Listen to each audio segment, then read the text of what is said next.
Cumplía ya varios años de dedicarme profesionalmente a la arqueología, pero aún requería un título. Fue entonces que me dirigí a Veracruz, con todo lo que eso significa.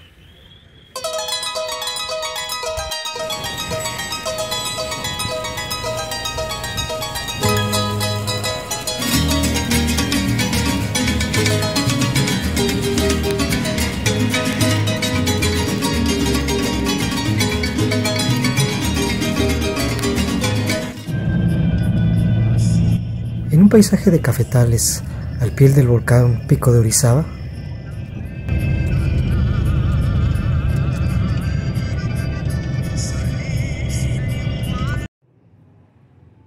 donde puedes pedir un tonic expreso,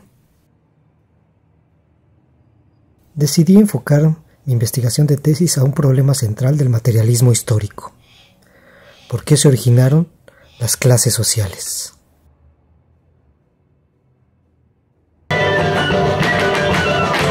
Y los olmecas, esos constructores de cabezas colosales, resultaban un caso idóneo para tal estudio.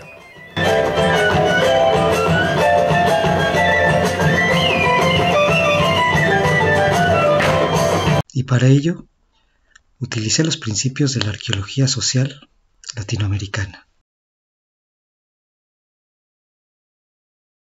En América Latina, con el impulso de la Revolución Cubana, los movimientos de izquierda exhibieron un proceso de luchas políticas, sociales e intelectuales en la segunda mitad de la década de los 60.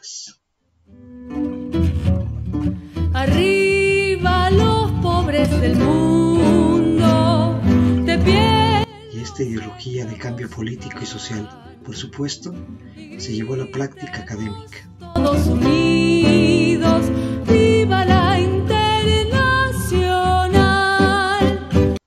Debemos reconocer como uno de los antecedentes más tempranos de la implementación del materialismo histórico en la arqueología, por supuesto, a Bert Gordon Childe, que del año de 1947 comenzará una larga tradición de este movimiento.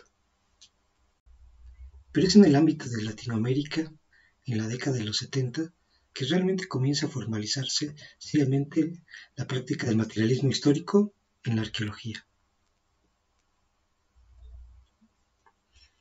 Y el antecedente más temprano lo encontramos en la exposición de Luis Lumbreras dentro del 15 Congreso Internacional de Americanistas que se celebró en el año de 1971 en Lima, Perú. De esos contenidos, con el paso de los años, se dio a conocer esta obra bajo el título La arqueología como ciencia social, publicada en el año de 1974, que es el texto con el cual arranca un largo movimiento que perdurará hasta nuestros años. Paralelamente a la publicación de la obra de Lumbreras, Iraida Varga y Mario Zanojas en Venezuela están llevando a cabo estudios con categorías del materialismo histórico. Debido al impacto de la obra de Lumbreras, en el año de 1975 se lleva a cabo la conocida Reunión de Teotihuacán, la cual convocó a varios académicos para discutir en torno a las categorizaciones y la forma de implementar el materialismo histórico dentro de la práctica arqueológica. De las personas que podemos mencionar que participaron en esta reunión se encuentran Luis Lumbreras, Mario Zanoja, Julio Montané y algunos personajes un poco de símbolos como podrían haber sido José Luis Lorenzo, Joaquín García Bárcenas y Eduardo Matos, algunos de los cuales ahora ya no desfilan dentro de esta tradición de investigación. Si quisiéramos hacer una línea del tiempo como señalado hasta el momento, tendríamos como gran antecedente a Bert Gordon Childe en el año de 1947 y la consolidación temprana de este movimiento teórico asociado al materialismo histórico a partir del año 71 y que se cerraría en el año de 1974 con esta reunión. A esto le he llamado la etapa antecedente y es un periodo en el cual ocurre a través de reuniones académicas de carácter internacional dentro de América Latina que señala el surgimiento de una comunidad con un carácter académico y político, y sería parcialmente correspondiente a lo que Navarrete en algún momento llamó la etapa Teotihuacán. No obstante, las propias palabras de Luis Lumbreras, en ese momento no existía una homogeneidad en el desarrollo de una arqueología materialista histórica. En este sentido, se parecería mucho a lo que Thomas Kuhn en algún momento llamó etapa de presciencia, en el cual hay una diversidad de versiones en torno a fundamentos teóricos diversos. Y en efecto, si quisiéramos entender la arqueología social de los años 70, no lo entenderíamos como una América Latina unida, sino lo entenderíamos como un programa arqueológico, un programa teórico arqueológico no unificado, que se desarrolla, como bien lo señaló Navarrete, a partir de contextos nacionales y de experiencias personales específicas diferenciadas, acentuando un gran regionalismo a nivel teórico. Y es debido también a factores de carácter social y político que se da una transición hacia lo que he llamado la etapa de ciencia nueva inicial.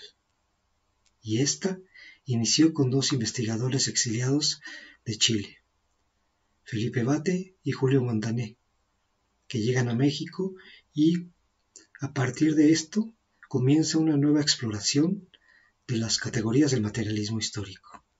Y ello se vio reflejado en sus textos tempranos de Marxismo y Arqueología de Julio Montané, así como el texto de Sociedad, Formación Económica, Social y Cultura de Luis Felipe Bate. Y es en la primera década de los 80 que se llevan a cabo una serie de grupos de trabajo, los cuales ahora se conocen con el nombre de la sede. Reuniones en Huastepec en 1983, Cusco 84 y Caracas 85 son descritas como una etapa en la cual se dio la declaración de principios.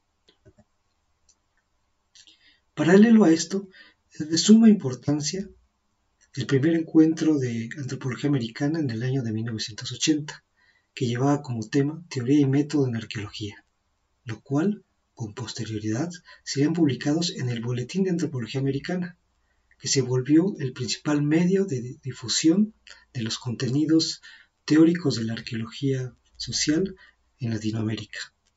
Y quisiera detenerme especialmente en una de estas reuniones, la cual llevó el nombre de Reunión de Huastepec.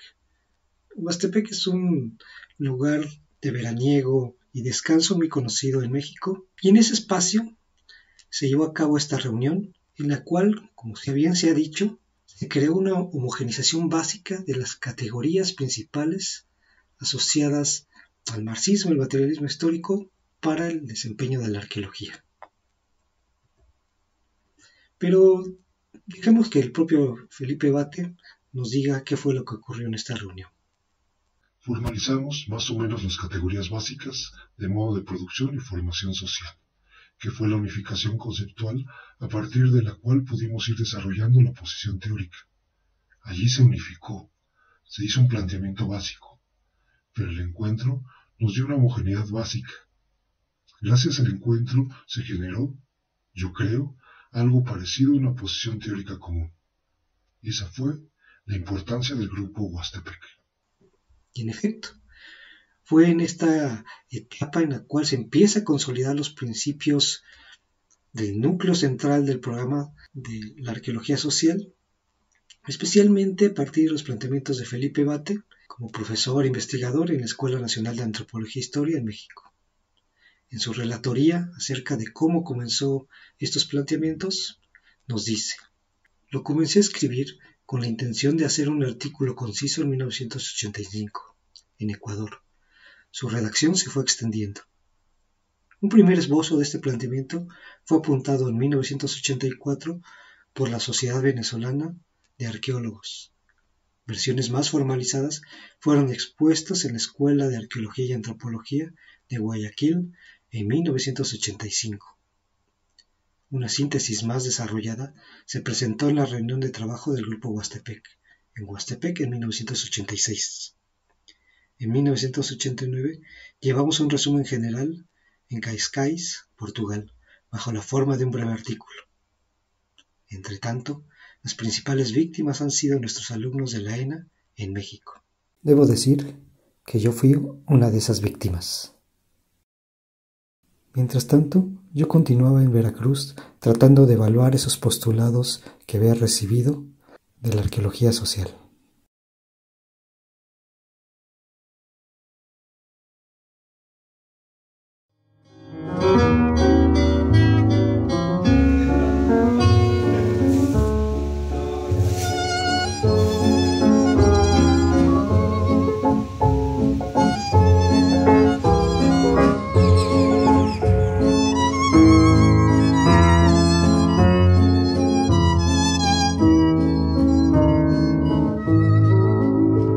Farolito que alumbras apenas mi calle desierta. Cuántas noches me viste llorando llamar a su puerta, sin llevarle más que una canción, un pedazo de mi corazón, sin llevarle más nada que un beso friolento, travieso, amargo y dulzón. Este conjunto de trabajos va a ser presentado como tesis de grado doctoral por Felipe Bate en la Universidad de Sevilla en 1996, bajo la lectura de Francisco Nocete y de Osvaldo Arteaga, dos teóricos importantes en la península ibérica que trabajaban con temas materialistas. La obra fue reconocida como Premio INA a la Mejor Investigación en el año de 1997. Y finalmente sale a la luz pública en el año de 1998 bajo el título El proceso de investigación en arqueología, bajo la editorial Crítica. Es en este momento cuando esa larga tradición de publicaciones y perspectivas en torno al materialismo histórico en arqueología son sintetizadas en una teoría general y consistente, bajo el texto de Felipe Bate. Así, nuestra línea de tiempo tendría una etapa antecedente, que como vemos parcialmente corresponde con la etapa Teotihuacán de Navarrete, que sería análoga a una etapa precientífica, como la llamaba Thomas Kuhn, para posteriormente, a partir del año de 1983, iniciar dentro de una etapa de ciencia nueva inicial donde se están consolidando ya los principios del núcleo del programa de investigación de la arqueología social, que se ve consolidada con la publicación de la obra en el año de 1998. Esta etapa de ciencia nueva inicial, si dan cuenta, es parcialmente coincidente con la etapa Huastepec de Navarrete. Esta sería la línea de tiempo del desarrollo de la arqueología social hasta la publicación de la obra de Felipe Bate. Si esto quisiéramos visualizarlo dentro de lo que he llamado el modelo de desarrollo teórico, tendríamos una etapa de formación de una ciencia nueva inicial a partir del año de 1984, cuando se comienzan a construir los elementos del núcleo del programa de investigación de forma consistente, lo cual, por supuesto, en la gráfica se vería con un proceso de crecimiento y que se consolidaría con la publicación de la obra en el año 1998. Esta etapa entre 1984 y 1998 sería propiamente la etapa de ciencia nueva inicial. ¿En qué consiste esta etapa? Consiste básicamente en la formulación de los principios del núcleo firme del programa y parcialmente el desarrollo de una teoría del observable. Esto corresponde a lo que en algún momento Karl Popper llamó el carácter potencial satisfactorio relativo. Es decir, es la construcción propiamente de los contenidos, los principios, leyes, hipótesis generales que van a conformar el núcleo del programa de investigación. Y no solo eso, sino que debe haber una consistencia interna, que es algo que en la etapa antecedente no teníamos. Entonces me parece que el gran aporte de la obra de Felipe Bate es justamente que le otorga este carácter del desarrollo del núcleo teórico del programa. Pero en ese momento no solamente se está viviendo la formalización teórica de la teoría. A la par del momento que se están escribiendo estos principios, se están realizando proyectos de investigación. Entre 1984 y el 98 tenemos por lo menos en México el proyecto arqueológico del Valle del Mezquital, que inició en el año de 1985, y la formalización en el año del 95 del proyecto del Distrito Alfarero del Valle del Mezquital, que son dos proyectos que se desarrollaron a partir de los contenidos de la temprana arqueología social latinoamericana. En Venezuela, Mario Zanoja y Iraida Vargas están llevando a cabo el proyecto de arqueología urbana de Caracas, a partir del año de 1987, en el cual, por supuesto, están implementando los principios y las categorías del materialismo histórico en coincidencia con lo que se está haciendo en México. Y en la península ibérica, José Ramos implementa en el año de 1993 el proyecto La ocupación prehistórica de la campiña litoral y banda atlántica de Cádiz, recuperando las categorías de la arqueología social latinoamericana que se están desarrollando en ese mismo momento para aplicarlo en un extraordinario proyecto en esta zona litoral de Cádiz. De esta manera, lo que estamos viendo es que el desarrollo de una arqueología teórica va a la par del desarrollo de proyectos de investigación que están poniendo en marcha los principios desarrollados hasta ese momento. Este desarrollo de una implementación de las categorías ya a nivel práctico le he llamado fase de aplicación antecedente. Ello ocurre dentro de una etapa de ciencia nueva inicial. Se va a caracterizar por el desarrollo de metodologías y experimentación, así como puesta en marcha de investigaciones aisladas, síntesis de información, como también proyectos de investigación formales, y el ejercicio de los supuestos teóricos y categorías parcialmente desarrollados hasta ese momento.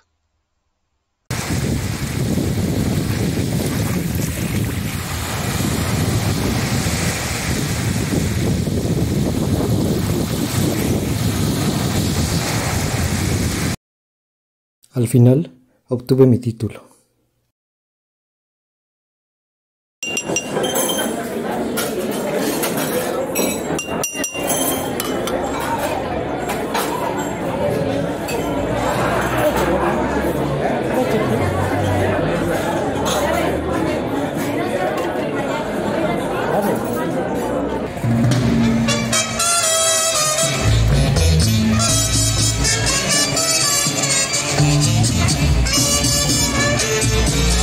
Actualmente no soy arqueólogo social. Crecí en un México distinto al de los 70s.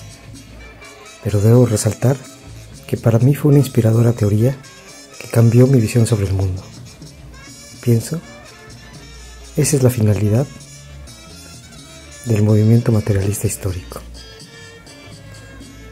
Una renovación de la forma de ver el mundo.